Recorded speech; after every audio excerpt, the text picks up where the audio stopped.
নমস্কার বন্ধু, garden view tips channel থেকে আমি রাজু। এই গরমে জারবেরা গাছগুলিকে রাখতে হবে সেমি শেডের নিচে। অতিরিক্ত হিট এই জারবেরা গাছের ওপর যদি পড়ে তাহলে এই গাছটি মারা যেতে পারে। সবসময় সেমি শেডের নিচে রাখবেন। যদি সেমি শেডের নিচে যদি রাখতে না পারেন, কোনো গাছের ছাওয়ার নিচে এই গাছগুলিকে রেখে দেবেন। গরমকালে জারবেরা গাছে এত সুন্দর ফুল যদি আপনারা ফোটাতে চান, কিছু বিষয় আর কিছু ফার্টিলাইজার আপনাদেরকে ইউজ করতে হবে। দুটি সিক্রেট ফার্টিলাইজার ইউজ করলে গরমকালেও আপনাদের জারবেরা গাছে এত সুন্দর ফুল ফুটে থাকবে। এনপিকে 19-19-19 এনপিকে 19-19-19 আপনারা 15 দিন পর পর 1 লিটার জলে 1.5 গ্রাম 300 ml করে আপনার টবের মাটিতে দিয়ে দেবেন।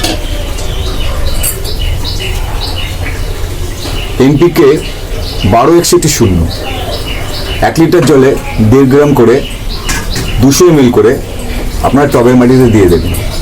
এই দুটি ফার্টিলাইজার আপনারা অল্টারনেট করে ইউজ করবেন।